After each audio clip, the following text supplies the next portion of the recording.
नमस्कार दोस्तों, आज आपको बताऊंगा कि कैसे आप क्रिप्टो करेंसी की ITR फाइल करेंगे।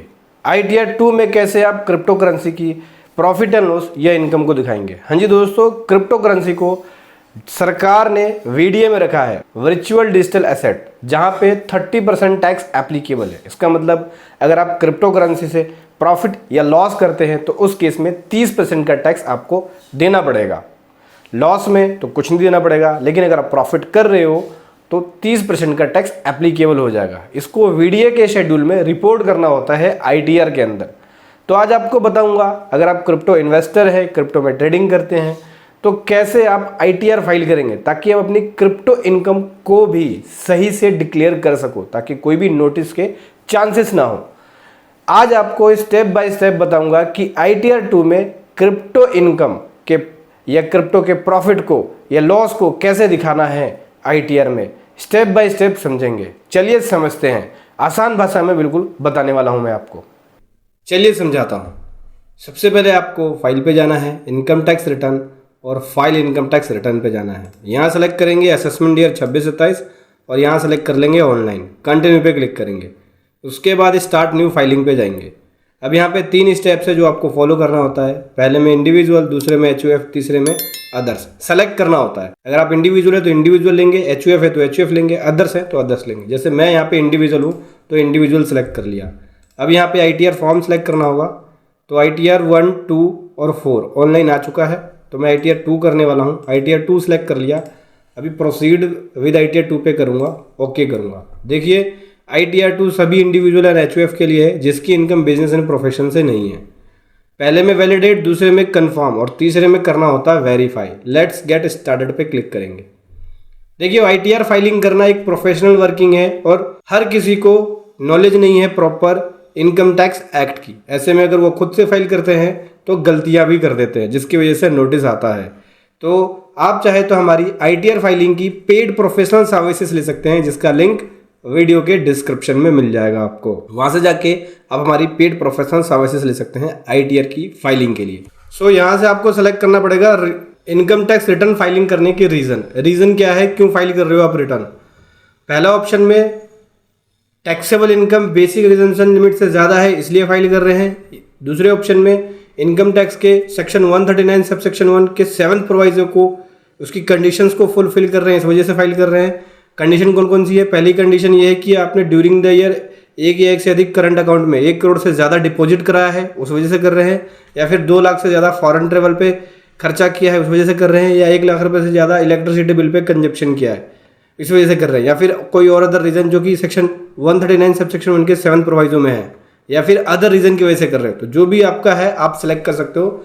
मैं यहाँ पे सिलेक्ट कर रहा हूँ, यहाँ पे other.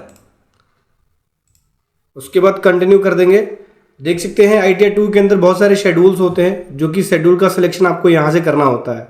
Currently 14 schedule automatic selected है मेरा। जो भी शेड्यूल मुझे चाहिए मैं यहाँ से ले सकता हूँ। तो मैं बेसिकली यहाँ पे क्रिप्टो का बता रहा हूँ कि क्रिप्टो के केस में, क्रिप्टो करेंसी के केस में कैसे आप ITR 2 फाइल करेंगे। तो मैं इनकम में जाके VDA वाला सिलेक्ट कर लूँगा, शेड्यूल VDA, क्योंकि शेड्यूल VDA के अंदर ही इनकम वाला आएगा। तो जब शेड्यूल VDA सेलेक्ट करोगे, साथ के साथ कैपिटल गेन भी सिलेक्ट करना पड़ेगा, क्योंकि शेड्यूल VDA के अंदर कैपिटल गेन बनता है मेरा। ठीक है, जब भी मैं क्रिप्टो को खरीद रहा हूँ, बेच रहा हूँ, वहाँ से मेरा कैपिटल गेन बनेगा। लॉन्ग टर्म या शॉर्ट टर्म कैपिटल गेन बनेगा। ठीक है, VDA के अंदर बनेगा।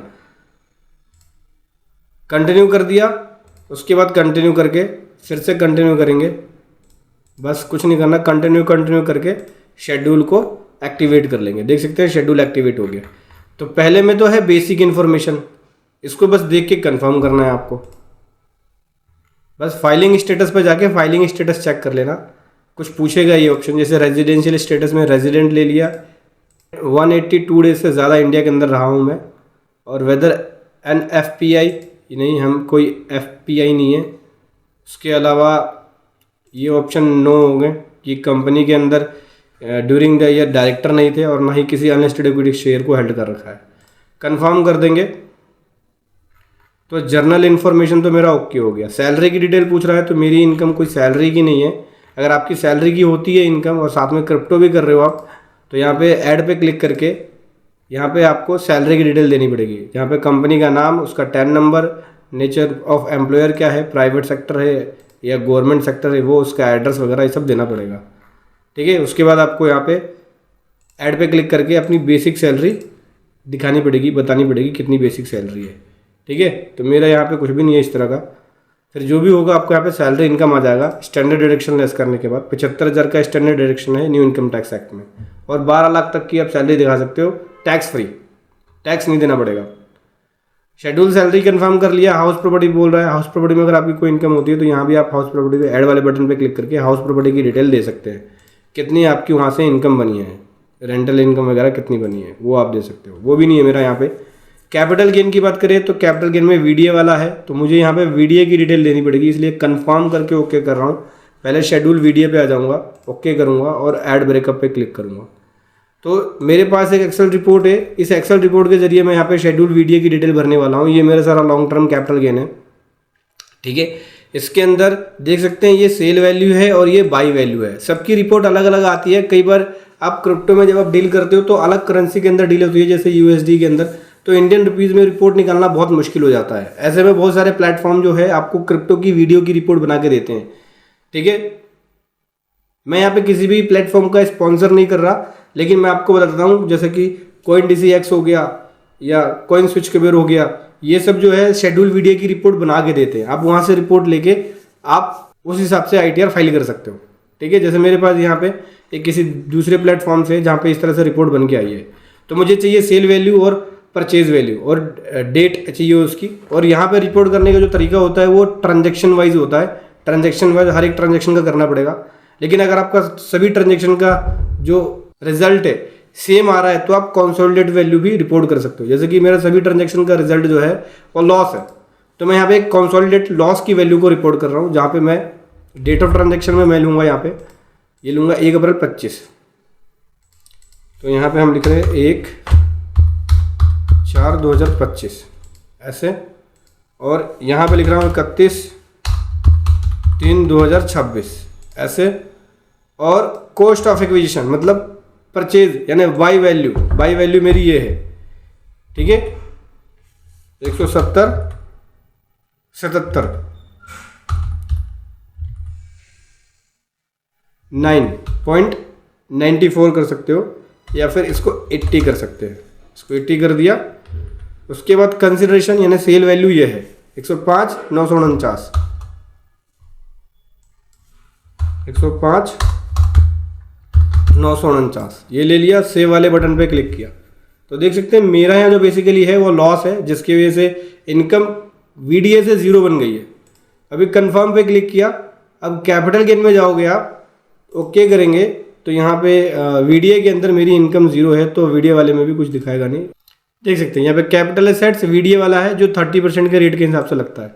तो मेरी जो कैपिटल गेन है लॉन्ग टर्म यानी वीडीए से यानी क्रिप्टो से 0 है, तो यहाँ पे भी वैल्यू जो है वो 0 है। ठीक है, अभी आगे बढ़ते हैं। अदर सोर्स की इनकम पूछ रहा है, तो अदर सोर्स की मेरी इनकम है, और अदर सोर्स की इनकम मेरी ये ऑटोमेटिक आ रही है, वो भी AIS से उठ के आती है। तो देख सकते हैं ये यहाँ पे अगर आप क्लिक करेंगे तो देख सकते हैं ये इंटरेस्ट इनकम है जो ऑटोमेटिक आई है। एडिट पे क्लिक करूँगा मैं तो ये देख सकते हैं ये इंटरेस्ट इनकम है, और ये इंटरेस्ट इनकम डिपॉजिट से है। ठीक है, तो ये सब ऑटोमेटिक AIS से उठ के आया। हालांकि आप ये चेक कर सकते हैं अपने बैंक के अकॉर्डिंग, स्टेटमेंट चेक कर लेना, उसके अकॉर्डिंग जो भी आपकी इंटरेस्ट इनकम बनेगी एक्चुअल वो आप यहाँ पे रिपोर्ट करेंगे। तो मेरी अदर सोर्स से इनकम ये हो गई। कंफर्म पे क्लिक किया। और कोई अदर इनकम अगर आपको ऐड करना है तो यहीं पे ऑप्शन आता है अदर सोर्स के अंदर ही, कि आपको मान लीजिए कोई और अदर इनकम रिपोर्ट करना है, तो आप यहीं पे जो ऊपर वाला था ना इस पर ही क्लिक करके आप इस पर क्लिक करेंगे, और यहाँ पे ऐड वाले बटन पे क्लिक करके नेचर दे देंगे, अदर सोर्स की इनकम का नेचर क्या है, और यहाँ पे अदर इनकम रिपोर्ट कर सकते हैं। फॉर एग्जांपल के लिए अगर मैं मान के चलूँ कि अदर इनकम है मेरी यहाँ पे 3 लाख रुपए की अलग से, तो ये मैंने यहाँ रिपोर्ट किया, सेव किया, तो टोटल मेरी अदर सोर्स से इनकम 3,16,591 हो गई। ठीक है, अभी कंफर्म पे क्लिक किया तो अदर सोर्स की मेरी इनकम निकल के आ गई। अभी आगे बढ़ेंगे। करंट ईयर लॉसेस के बारे में पूछ रहा है, तो करंट ईयर का कोई भी लॉसेस नहीं है। अगर आपका कोई लॉस रहता है तो आप यहाँ दे सकते हैं। ठीक है, इसके अलावा ब्रॉड फॉरवर्ड लॉसेस के बारे में पूछ रहा है, तो यहाँ पे भी हमारा ब्रॉड फॉरवर्ड लॉसेस कुछ भी नहीं है।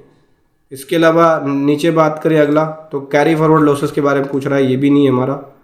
उसके बाद स्पेशल रेट इनकम के बारे में बोल रहा है, तो स्पेशल रेट की इनकम अगर हमारी बनती, स्पेशल रेट 30% का लगता हमारा, अगर हमारी वीडियो वाली इनकम कुछ बनती। तो वीडियो में पहले से ही लॉस है, देख सकते हैं वीडियो में पहले से ही लॉस है, तो यहाँ भी इनकम जीरो है, नहीं तो यहाँ पे स्पेशल रेट की इनकम मेरी 30% वाली बन जाती। ठीक है, डिडक्शंस की बात करें तो डिडक्शंस भी जीरो है, डिडक्शन में कुछ भी नहीं है। उसके बाद कंप्यूटेशन ऑफ टैक्स क्रेडिट की बात करें तो ये भी हमारा कुछ नहीं है, कंफर्म क्लिक करेंगे। कंप्यूटेशन ऑफ टोटल इनकम की बात करें तो टोटल इनकम ये कैलकुलेट करेगा, देख सकते हैं सैलरी से जीरो हो गया, हाउस प्रॉपर्टी से जीरो हो गया, कैपिटल गेन जीरो हो गया और अदर सोर्स से 316 की मेरी इनकम बन गई है। टोटल इनकम 316,590 कैलकुलेट हो गया। अभी कंफर्म पे क्लिक करेंगे। टैक्स पेड की बात करें, अगर आपने कोई टैक्स पेड कर रखा है, चाहे वो टीडीएस के रूप में हो, सेल्फ असेसमेंट टैक्स के रूप में हो या एडवांस टैक्स के रूप में, तो यहीं पे सब शो करेगा। पहले वाले में टीडीएस सैलरी से है, दूसरे वाले में नॉन सैलरी से है। इसके अलावा टीसीएस है और यहाँ पे जो आपने टैक्स वगैरह पे किया होगा उसकी डिटेल आपको यहाँ देखने को मिलेगी। तो इस तरह का कोई भी टैक्स मेरा नहीं कटा है। इसके लिए आप फॉर्म 26 AS और AIS जरूर चेक कर लेना, तो वहाँ से आपको पता लग जाएगा कितना आपका टैक्स ऑलरेडी कटा हुआ है। अगर कटा है तो उसकी इन्फॉर्मेशन यहाँ फिल करके आप टैक्स का रिफंड भी ले सकते हैं।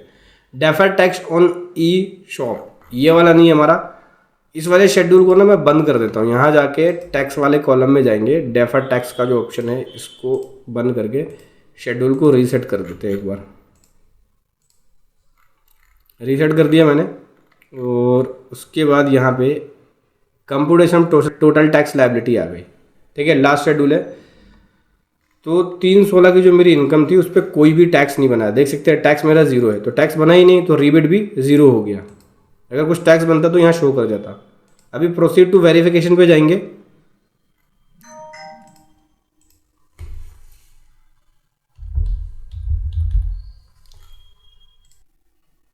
तो देख सकते हैं वैलिडेशन सक्सेसफुली हो गया। प्रीव्यू पे क्लिक करेंगे तो इस प्रकार से ITR का प्रीव्यू दिखेगा। प्रोसीड टू वैलिडेशन पे दोबारा जाएंगे तो देख सकते हैं वैलिडेशन सक्सेसफुली, कोई भी एरर फाउंड नहीं है। प्रोसीड टू वेरिफिकेशन, E-वेरीफाई पे जाएंगे, कंटिन्यू करेंगे। फिर यहाँ पे OTP सेलेक्ट करके आधार OTP, जनरेट आधार OTP पे क्लिक करके आपको यहाँ पे OTP फिल कर देना है। ठीक है, फिर उसके बाद आपकी ITR हो जाएगी फाइल। मैं यहाँ पे फाइल करके नहीं दिखा रहा, ये केवल एजुकेशनल पर्पस के लिए है। बस प्रोसेस आपको यही फॉलो करना पड़ेगा ITR 2 को फाइल करने के लिए क्रिप्टो करेंसी का। वीडियो कैसा लगी जरूर बताएं। थैंक यू सो मच, जय हिंद।